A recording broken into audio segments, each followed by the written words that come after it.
Sermón del Monte. Hasta ahora hemos visto el carácter del cristiano de acuerdo a las bienaventuranzas, y esto se refleja en que el cristiano es pobre en espíritu, es manso, es humilde, está sediento de justicia, y en función de lo que el cristiano es, también hemos visto cuál debe ser su ocupación en el mundo. Debemos ser sal y luz en este mundo, tal como nos lo señalaba Charles la semana pasada. En esta oportunidad vamos a considerar el pasaje Mateo 5 del 17 al 20, cuyo tema principal es la justicia. Jesús en este pasaje cuestiona la justicia de los fariseos porque era algo superficial, y la justicia de la que él habla proviene de adentro, proviene del corazón. La razón por la cual Jesús nos dice que él no vino a derogar la ley, sino a cumplirla, es para enseñarnos que si nuestra justicia no es mayor que la de los fariseos y los escribas, no entraremos al reino de los cielos. Así es que yo los invito a que abran su Biblia en Mateo 5, versículos del 17 al 20, y vamos a leer.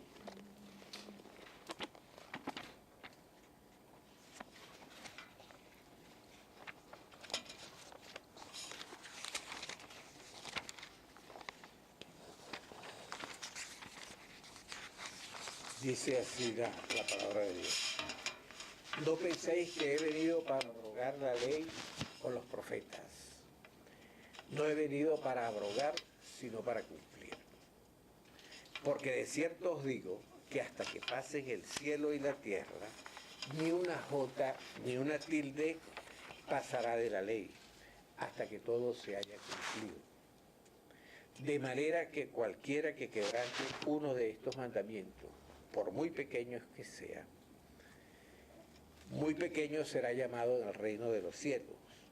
Mas cualquiera que los haga y los enseñe, este será llamado grande en el reino de los cielos.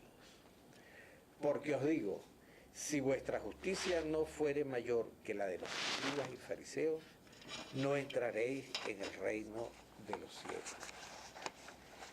Entonces, lo primero que vamos a considerar es la forma en que Jesús nos revela que Él no vino a derogar la ley, sino a darle pleno cumplimiento.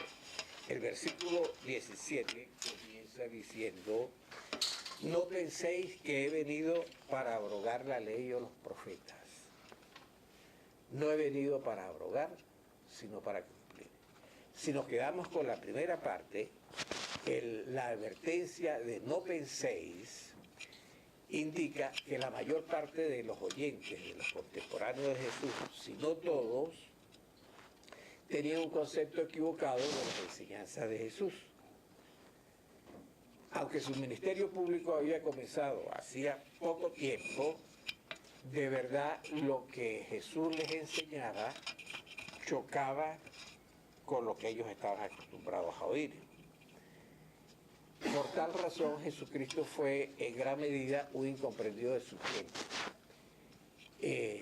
Sus seguidores e incluso sus discípulos no llegaron a entender totalmente qué era lo que Jesús les estaba enseñando. Por una parte, seguían a Jesús por los milagros que hacía, por el provecho que podían obtener de él. Y ese provecho incluía el deseo de ser liberados del Imperio Romano, etc. Y por otro lado, comparaban las enseñanzas de Jesús con lo que les estaban enseñando los escribas y los fariseos. Recordemos que los contemporáneos de Jesús eran gente que había regresado del cautiverio en Babilonia, que se les había olvidado el hebreo, porque lo que hablaban era arameo, y entonces no entendían lo que decían las antiguas escrituras, que estaban precisamente escritas en hebreo. y dependían en sus enseñanzas de las interpretaciones que le hacían los escribas y los fariseos, que eran sí tenían dominio del hebreo. Entonces, casi todos los judíos tradicionalistas consideraban que los escribas, los fariseos, eran los maestros de la ley, por ser los depositarios de la ley, y las enseñanzas que Jesús les estaba dando contradecían lo que tradicionalmente enseñaban estas personas. Es más, no solo la enseñanza de Jesús, sino la autoridad que él se atribuía, mientras que los fariseos y los escribas basaban su autoridad en lo que citaban de la ley. Y Jesús se atribuía la autoridad él mismo. Pero no solo su enseñanza, sino también su comportamiento. El hecho de curar personas en sábado. El hecho de andar con pecadores y prostitutas. Contradecía mucho lo que ellos estaban acostumbrados a oír, y pienso que más de uno diría, ¿qué es esto? ¿Qué es lo que está haciendo este hombre? ¿Está derogando la ley? ¿Está violando la ley? Y Jesús, por el contrario, fue a cumplir la ley, a enseñarle cuál era el verdadero significado de la ley. Entonces, podemos preguntarnos, ¿qué entendía el judío común y corriente por la ley? Pues, lo primero que iba a pensar era en los 10 mandamientos, en las tablas de la ley que Dios le entregó a Moisés en el Sinaí. Y si ampliaba su perspectiva, entonces pensaría en el Pentateuco, en los 5 libros escritos por Moisés. Pero en el tiempo de Jesús, la ley era lo que les habían enseñado los escribas, los apóstoles. Básicamente, eso era lo que consideraban la ley. Al hablar solo de la ley. Ahora, al escuchar la frase, la ley y los profetas, pues enseguida asimilaban que era todo lo que estaba en lo que conocemos hoy día como el Antiguo Testamento. Es interesante observar que la ley, considerando todo el Antiguo Testamento, constaba de 3 partes. Tenía una parte moral, una parte judicial y otra parte o aspecto ceremonial. La ley moral consistía en los 10 mandamientos y en los grandes principios que se promulgaron de una vez para siempre. Luego estaba la ley judicial, es decir, las leyes para la nación israelita en las circunstancias propias de la época, las cuales indicaban cómo tenían que comportarse los hombres en relación con los demás, lo que podía hacerse y lo que no podía hacerse. Y finalmente estaba la ley ceremonial relacionada con los sacrificios y los ritos en los cultos. Ahora, en la segunda parte de este versículo Jesús dice que Él no vino para derogar la ley, sino que Él vino a cumplirla. Jesús rechaza entonces la interpretación superficial de la ley dada por los escribas.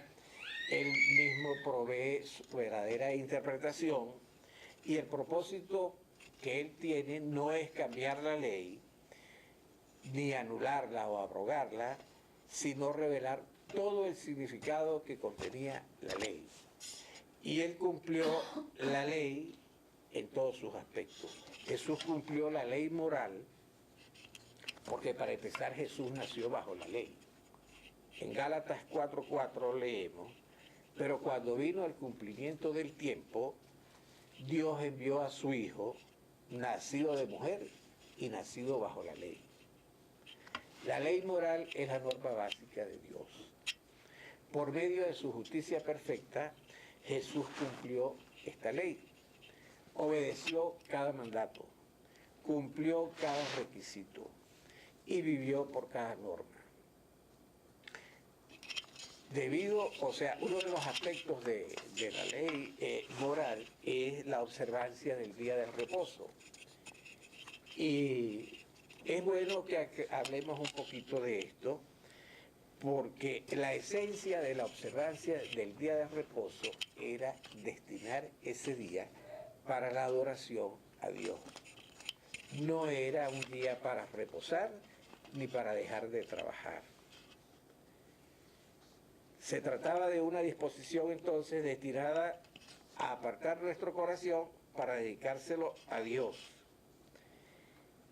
Y en este sentido vale la pena aclarar que el domingo no es el día de reposo cristiano, como muchos pueden pensar.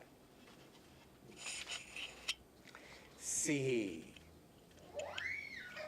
simplemente el domingo es el día que la mayoría de los cristianos, desde los tiempos del Antiguo Testamento, dedicamos para realizar ejercicios espirituales, para alabar y glorificar a nuestro Dios. Pero no es el día de reposo, porque ya Jesús pagó por eso. Y Jesús, además de cumplir la ley moral, cumplió la ley judicial. La ley judicial fue dada por Dios para proveer a Israel de una identidad exclusiva como una nación que pertenecía a Jehová, como una teocracia, porque Israel era el pueblo de Dios y Dios, Jehová, era su Dios. Las leyes relacionadas con la agricultura, como vimos cuando estudiamos el libro de Ruth, la solución de conflictos, las dietas, la limpieza, la vestimenta y cosas como esas eran normas especiales por las cuales el pueblo de Dios debía vivir delante del Señor, separado del mundo, y Jesús cumplió con ese aspecto de la ley en la cruz. Con su sacrificio murió la ley judicial. Y a partir de ese momento, Israel ya no fue más una nación teocrática, porque Jesús, antes de su crucifixión, les advirtió a los judíos: os digo que el reino de Dios será quitado de entre vosotros. Y eso lo dice en el mismo libro de Mateo, Mateo 21, 43. Un día Él redimirá a Israel. Pero hasta que llegue ese momento, la iglesia es el pueblo de Dios. Y la iglesia está formada mayoritariamente por gentiles.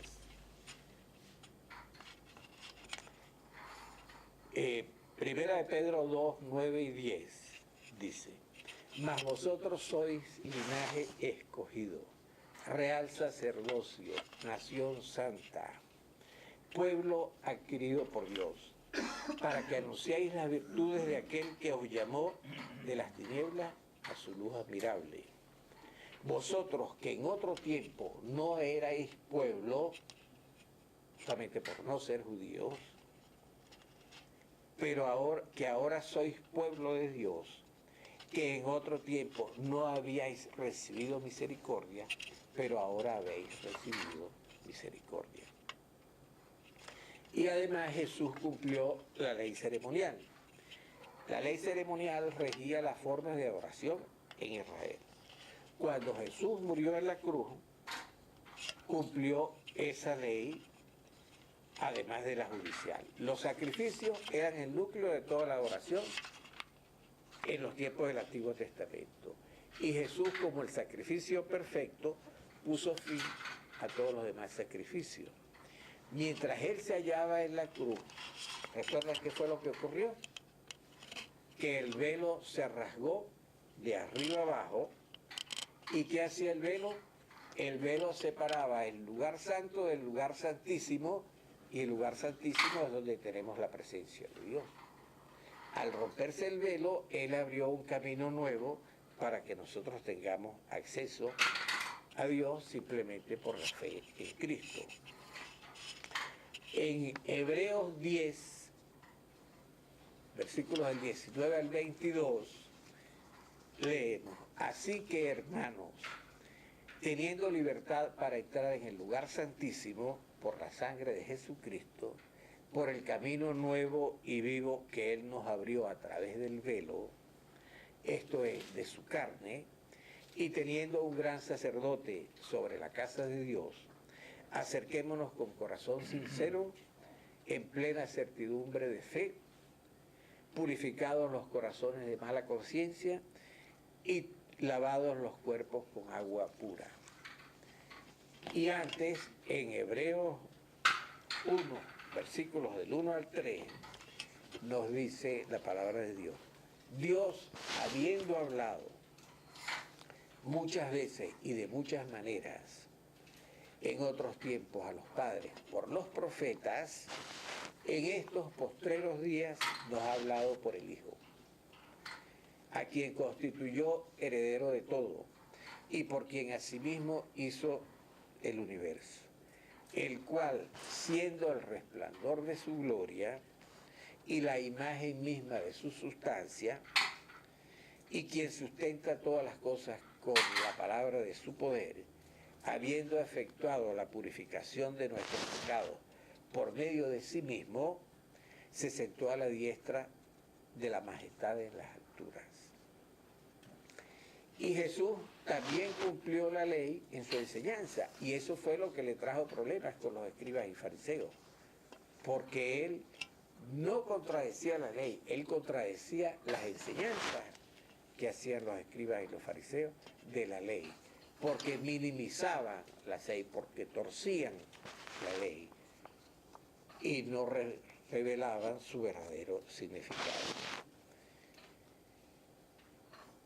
Y en su muerte y resurrección fue cuando Jesús dio pleno cumplimiento o cumplimiento de manera especial a la ley.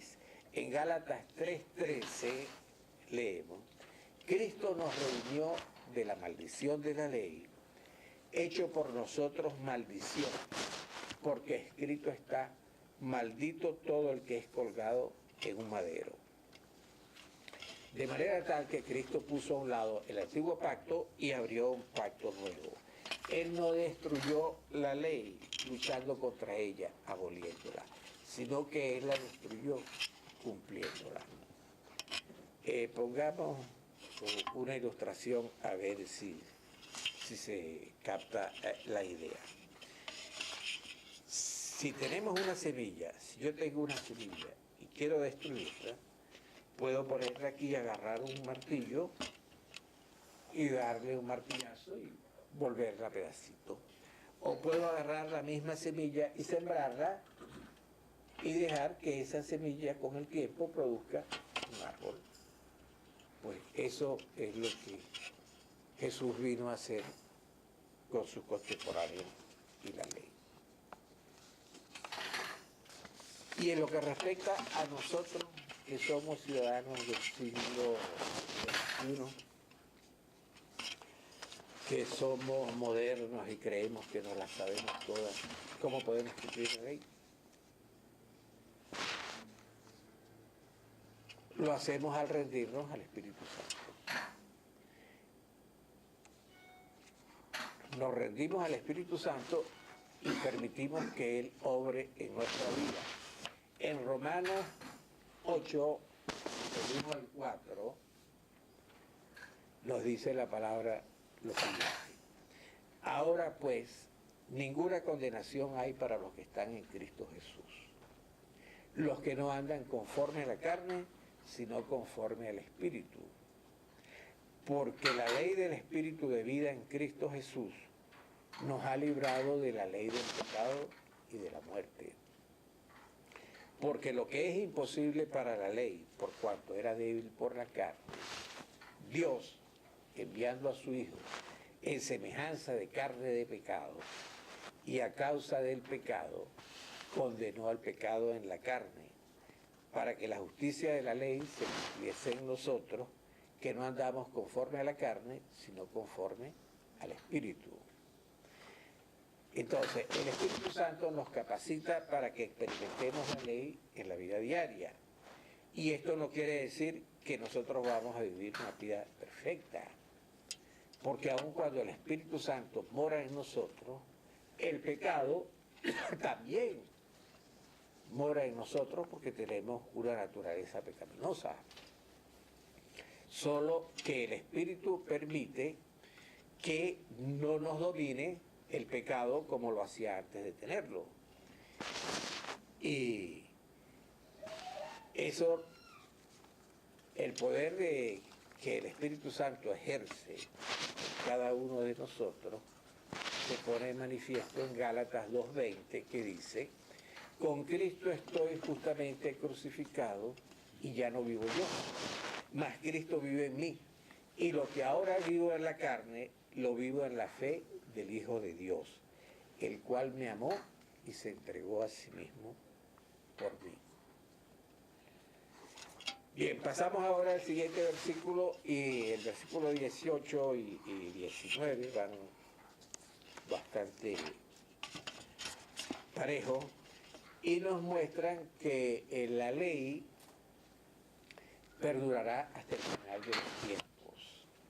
El 18 dice: porque de cierto os digo que hasta que pasen el cielo y la tierra, ni una jota ni una tilde pasará de la ley hasta que todo se haya cumplido.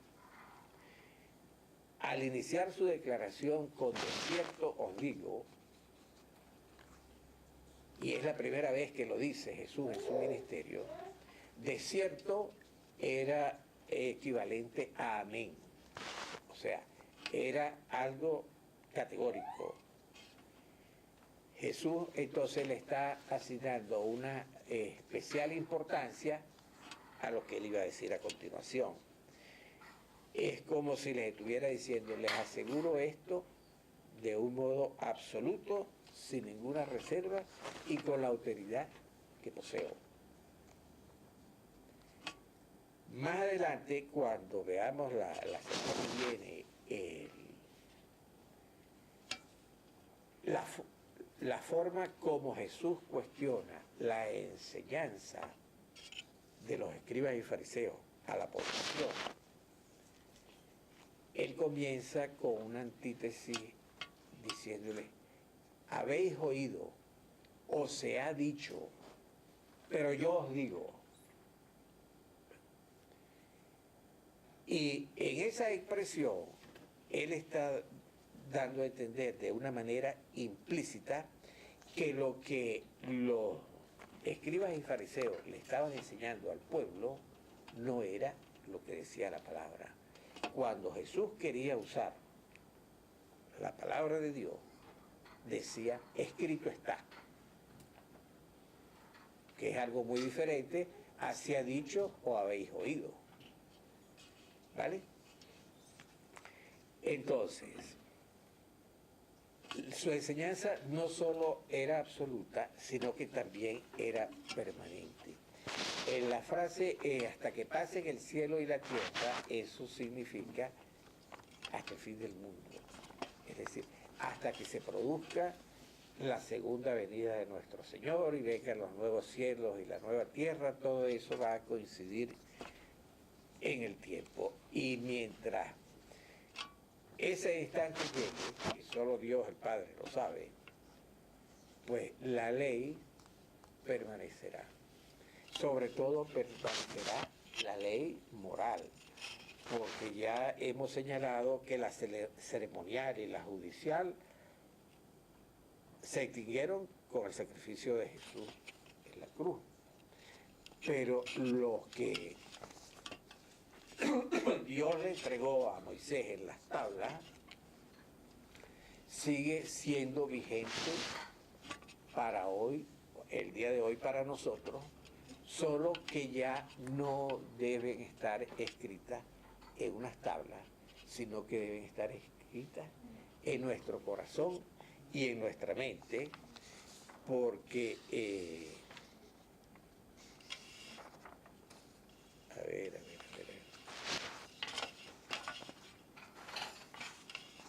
Antes de hablar de los versículos que nos refieren a eso de que la ley debe estar escrita en nuestro corazón, en nuestra mente, vamos a hablar de la J y la tilde. La J o yod era la letra más pequeña del alfabeto griego. Y la tilde, para que tengamos una idea de lo que significaba la tilde, piensen en una E mayúscula y en una F mayúscula. ¿Cuál es la diferencia entre la F mayúscula y la E mayúscula? El garabatico que tiene la E mayúscula debajo, ¿no es cierto? Que se asemeja también al garabatico que ponemos sobre la ñ. Pues eso era la tilde. Y la J era en el alfabeto como un apóstrofe, como la tilde que le ponemos al acento ortográfico cuando escribimos. Y eso quiere decir que en la palabra de Dios hay aspectos que son más importantes que otros. Pero aún los más pequeños son importantes. El mismo Jesús, cuando uno de los maestros fariseos vino y le preguntó que cuál era el mandamiento más importante, ¿cuál fue la respuesta de Jesús? Amarás al Señor tu Dios con todo tu corazón, con toda tu mente, con toda tu fuerza y con toda tu alma. Y el segundo más importante, ¿cuál es? Amarás tu prójimo como a ti mismo. Entonces Jesús mismo está reconociendo que hay una jerarquía dentro de los mandamientos de Dios. Pero aún los más pequeños siguen siendo relevantes, porque toda la Biblia es la palabra de Dios, toda la Biblia es inspirada y es útil para enseñarnos, para instruir, para redarguir, para que estemos enteramente preparados para toda buena obra. Ahora, ¿qué ocurre hoy en día con la mayoría de la gente, sobre todo con la gente inconversa, cuando oye hablar de la Biblia o cuando lee alguna parte de la Biblia que no va a poder entender, porque como no han nacido de nuevo, como están espiritualmente muertos, no pueden discernir qué es lo que la palabra de Dios está diciendo? Pero es frecuente entonces que oigamos expresiones como esta. ¿Qué tiene que decirme la Biblia a mí hoy? Un libro que se escribió hace 2000 años, que está totalmente desfasado.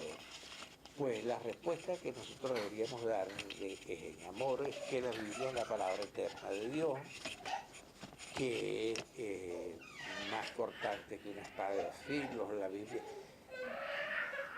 no pierde su vigencia por el hecho de que Dios existe independientemente del hombre, pero el hombre no existe independientemente de Dios.